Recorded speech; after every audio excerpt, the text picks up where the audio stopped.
Philippe Billard is vakbondsafgevaardigde. Hem werd de toegang tot de site van Paluel in Normandië ontzegd nadat hij de aanwezigheid van alfa-deeltjes had aangeklaagd. Deze gevaarlijke deeltjes verschijnen met de veroudering van de installaties en zijn moeilijk aan te pakken. Aujourd'hui, mon employeur essaye de me virer, justement sur une des premières revendications que j'ai, c'est la reconnaissance de la pénibilité au travers des rayonnements ionisants qui, de toute façon, seront porteurs, pour certains d'entre nous, de cancer. Pour dire, si on voulait se comparer aux gens de l'amiante, on est les prochains cancers de l'amiante. Dans le nucléaire, il y a aujourd'hui des enquêtes qui apportent la preuve que les rayonnements ionisants à faible dose sont très cancérigènes et malheureusement certains d'entre nous déclareront les cancers mais ne pourront pas se retourner contre un seul employeur EDF puisque eux ils auront sous-traité les risques. Et la sous-traitance, c'est la sous-traitance des risques. Moi j'ai la chance d'avoir fait pour l'instant que 2 entreprises, donc mais je devrais déjà me retourner si je déclare un cancer plus tard contre une boîte qui n'existe plus. Ben, c'était au mois de mars 1988. On m'a appelé en disant « Bon, on a du boulot pour vous. Vous devez vous présenter à la centrale de Chaux lundi, je crois que c'était un lundi, à 8h. On voit une superbe piscine dans la zone. On rigole avec le copain. On n'a jamais plongé dans une eau aussi propre dans la vie, une bleue cobalt. Je sais pas quoi, on blague un peu. Donc en fait, c'était la piscine de refroidissement de déchets radioactifs.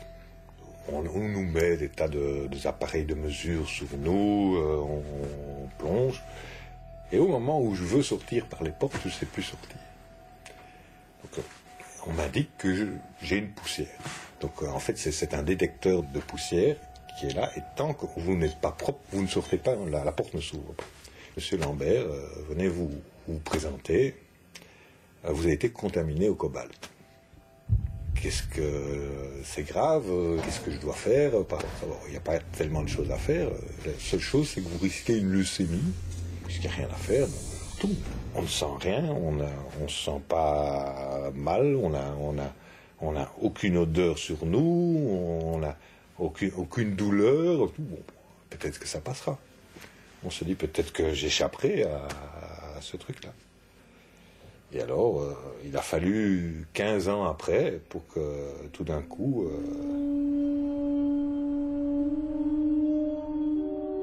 Pendant 8 mois, j'ai marché à 4 pattes. Il y a des immunosuppresseurs qui vous détruisent tellement que tout d'un coup, vous tombez. Il n'y a plus rien qui vous tient. Vous n'êtes qu'une charpente de squelette et que tout d'un coup, les muscles se relâchent et vous tombez comme un drap par terre.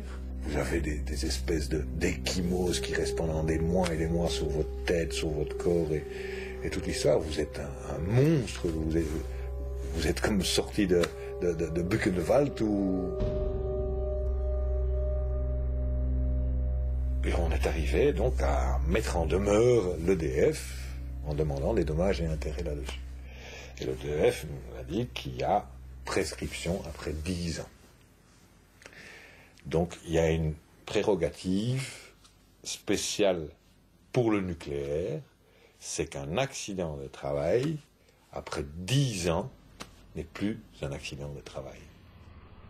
Het geval van Pierre wordt niet opgenomen in de statistieken van de arbeidsongevallen in de centrale om een heel eenvoudige reden.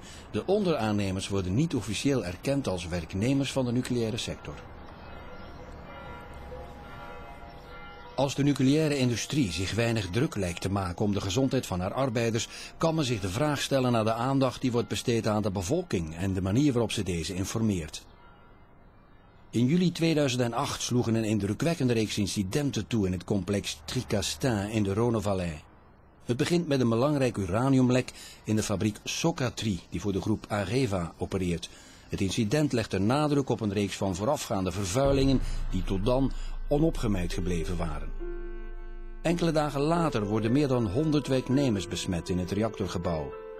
En alsof dit niet voldoende was, blijven 2 brandstofassemblages vastzitten aan het deksel van het reactorvat tijdens het opladen, waardoor twijfel gezaaid wordt onder de bevolking met betrekking tot haar evacuatie.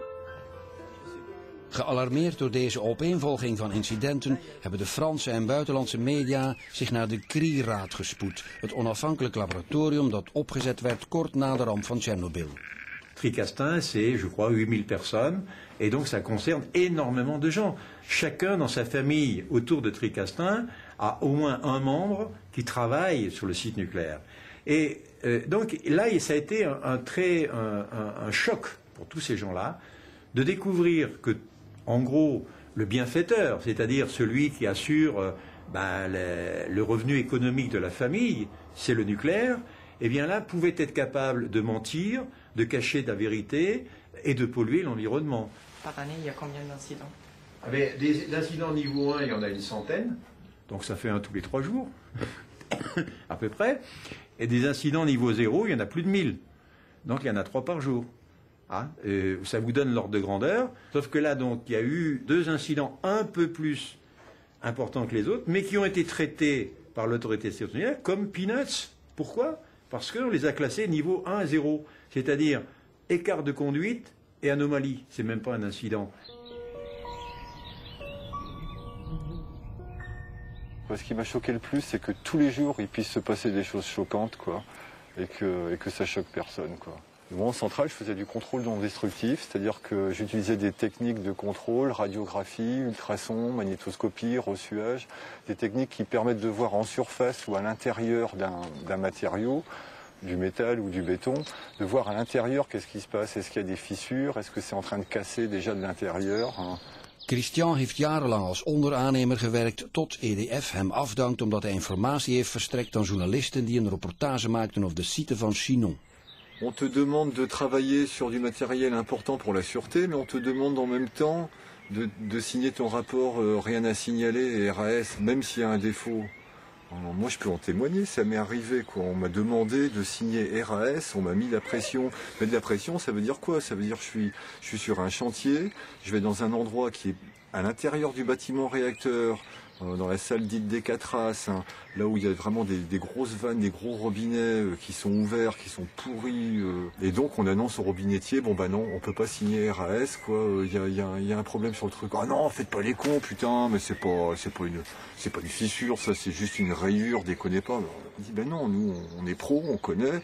On peut pas dire si c'est une fissure ou une rayure, mais en tout cas l'indication elle est bien là, il y a bien un problème là-dedans, on peut pas signer RS, putain faites chier les mecs, il faut qu'on rentre, on va perdre une journée avec vos conneries, les chefs qui vont gueuler et tout, nous on est censé avoir fini à telle heure parce qu'on doit faire autre chose après, on n'a pas le matériel de remplacement, de toute façon vous savez bien, même si vous marquez qu'il y a une fissure, de toute façon on va nous faire remonter quand même le même robinet, quoi.